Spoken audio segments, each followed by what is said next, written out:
So as I was saying, that for many of us who've done this practice over the years, we may have not reflected about how it is that this practice has a way of cosmically cheering us up. So I'd like to say a little bit about the background of the practice, just a little bit about it, and about what I think, at least, is going on when we are so lifted by doing this practice together. In 1968, the Vidyadhara Trungpa Rinpoche had been in England for 5 years studying, had been teaching meditation in Scotland, and he went to India and Bhutan for a visit. He was invited by the Queen of Bhutan to do a retreat in a famous retreat place called Taksang, which means tiger's nest. It is like that. It is built on a ledge, on a sheer cliff. And it is a remarkable retreat place, known for its visionary qualities. Many great meditators had practiced there.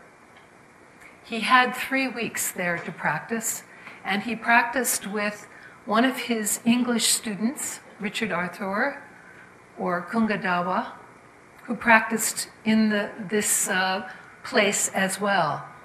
They were in neighboring rooms. Much later, Trungpa Rinpoche wrote about the time there in Taksang, and about how the weeks were passing and he was practicing, and he was reflecting on his experience in the West. And he became depressed about materialism and how it is that materialism had gripped the West. But the more he reflected, the more he realized it wasn't just the West that was gripped by materialism. It was also Asia. That everywhere, people had become so distracted by acquisitiveness and by seeking outward means for happiness that true spirituality was being destroyed everywhere. And as the time passed, and as nothing, quote unquote, happened, he began to feel more and more depressed. He describes at one point that he felt he was wasting his time, that he had only 3 weeks for his retreat, and that he looked out the window and yelled out, and his mind turned in that moment.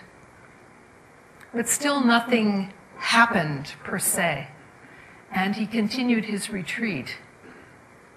Near the end of his retreat, suddenly some very powerful messages began coming through to him, and he felt himself receiving a kind of blessing and teaching from the great meditators who had meditated there before, the most famous of which was Guru Rinpoche or Padmasambhava. He immediately began writing down what he was receiving, and in 6 hours he recorded very rapidly in Tibetan the practice that we are about to do. And he was extremely excited and electrified by this experience, and immediately began to translate it very freely into English with the help of his English student. They did a kind of free translation. It's not a literal one at all. Very creative, very rich in its imagery.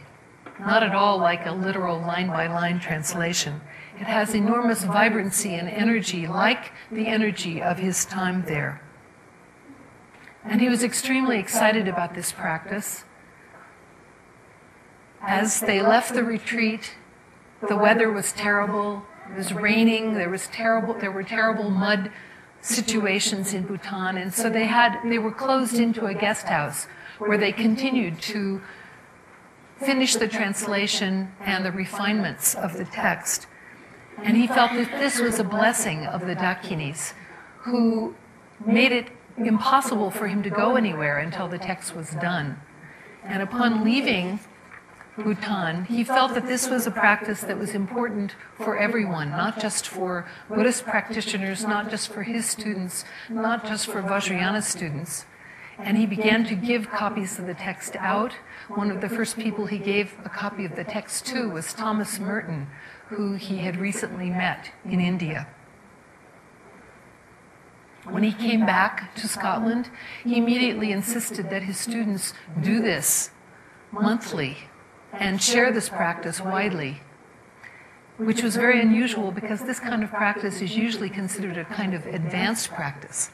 But he felt that this was a practice that would help people overcome the forces of materialism in their own immediate experience and in the world around them.